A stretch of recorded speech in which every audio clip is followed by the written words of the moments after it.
Hello, folks. I am back with the firearms comparison between the SIG Sauer P229 Legion single action only and the P229 Legion double action single action.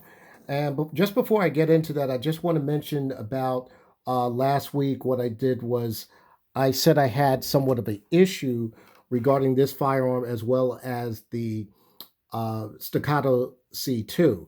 What was going on? I'm going to show clear real quick, and you see it's clear.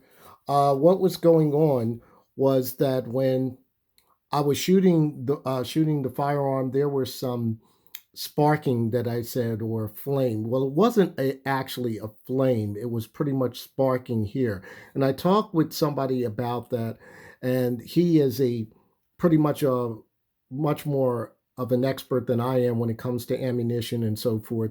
And he explained to me there are only two reasons why you would have sparking in this area, especially when the slide is reciprocating so fast that you wouldn't be able to see a flame anyway. He said that basically there's two reasons. One would be if you over lubricate this area inside the breech area here, you would get some type of sparking if it's over lubricated oil or whatnot going through here. The other reason would be it would be residue from the shell casing, as that shell casing is being dispensed out from the uh, from the extractor. What would happen is you'll see that there is some residue and it will cause a spark in there.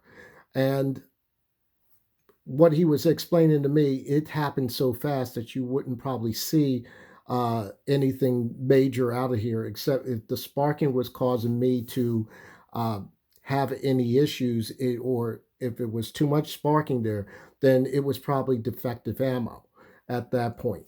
And I was using this particular ammo is the Federal 9mm ammo, and at 150 grains, and it is the Syntec ammo. It has a polymer coating, and that was what it was available at the time. And like I said, it not only happened with this firearm, it happened with the Staccato C2. So one of the things is I was able to track down another box of this, put another box in to test it with this one and the Staccato, and there were no problems, no sparking in that area. So this particular box might have been something defective or whatever the case may be. Mind you, there was no malfunctions with either firearm. It was just that it gave a really weird recoil impulse on both firearms, unlike what any other ammunition I fired before. So I just wanted to update you on that. So far, now let me get to the main point uh, about the comparison here. And here's the double action. I want to show clear on this, and as you see, it is clear. So what I wanted to, and people have been asking me, which do I prefer between the single action or double action, single action of the Legions in 229. So what I did was I ran a test, or my version of a test. I do have more trigger time on this firearm, and just trying to compare what I like about both of these and know the difference between the both of these. For those of you who don't know, the single action shoots very much like a 1911 style firearm. So when that slide comes back, it leaves the hammer back here, and you would have to put the safety on in order to fire. In order, after you click the safety off, it will fire in single action like a 1911 style firearm. What I like that's unique about this is if you were to load this firearm, you could rack it back and put it on safe. And when you rack it back, what would happen is it will chamber around even with the hammer back, and you wouldn't have any issues or at all. And all you would have to do is put the safety down and then pull the trigger. Uh, but 1911s, once you put that safety on with it cocked, you cannot move that slide back. So I found out that was pretty interesting about that feature. One of the things that you have to adapt to if you have any other Sig Sauer classic line firearms is that you will find yourself doing this a lot, which means that on your standard double action, single action uh, classic line firearms, you're going to there's no decocker as like on this one. So usually when you chamber around or if you're shooting at the range, all you want to do is bring that hammer down safely. You would just hit that. So I've been shooting this style for so long that sometimes I make the mistake of trying to decock that. So it's one of those things that become a training issue. Just to go over this, one thing that's interesting about this, both of them have the similar profile, except for the, like I mentioned earlier, the single action, double action. They all have the similar profile. Now, if you're looking at the camera real good, some of the Legions, they had what they called a PVD coating. And a lot of people have complained about that PVD coating because of holster wear, excessive wear, and it was supposed to be a very good coating. There were various complaints about it. So on certain ones, certain Legion series, they come out with what they call a Cerakote finish, which is supposed to be a little bit better. So that's why if you look at this in certain lights, I have people who message me saying, is this firearm green or whatnot? So it does give like a greenish type of hue on here, even though it's supposed to be that quote unquote Legion gray. Even though it appears gray at times, and sometimes it has a hue of that green color. One of the other things about this, the Legion series has been, or the classic line series, let's put it that way, it has one of the most, what I would say, interesting ways to take down a firearm. This design of taking it down has been ever since, let's say, the late 80s into the 90s. It's classic. You pull back and you pull your lever here to release it and get the mag out first. And then all you would have to do is pull your slide off, basically just for maintenance. And I felt back in the day that was such a cool thing to have that particular design.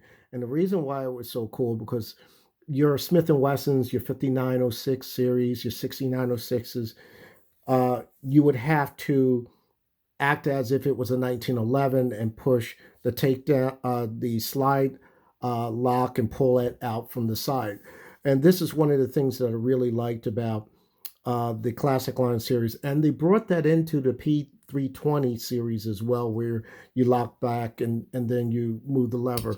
Companies like Smith and Wesson, HK, and all of them has pretty much followed that particular design. So it's really a nice design. Uh, the grip for both of these are very good, very nice. Both of these firearms shoot really well as I can put it on the target.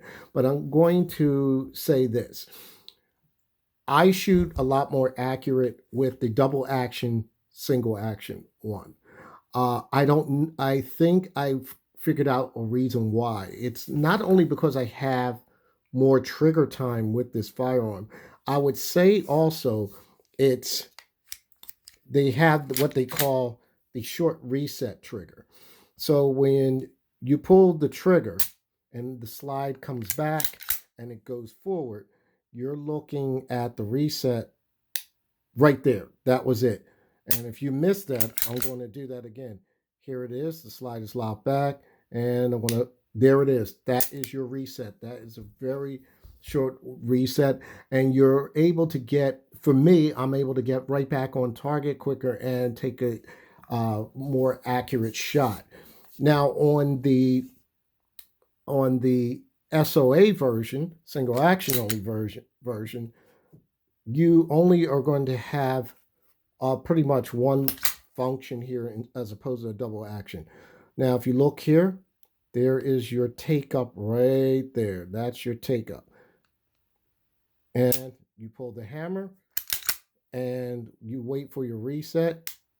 Your reset is short, but to me, I'm going to try to let it reset. For me, the reset is actually shorter on this particular firearm. I don't know what it is. Maybe it's the way my finger is, but I'm a little bit more accurate with this one. And maybe it's because I need a little more trigger time with this. I've have the other single action only, like the P226 ones and the 2220, but I feel as though I'm a little bit more accurate with this one than with the single action only one.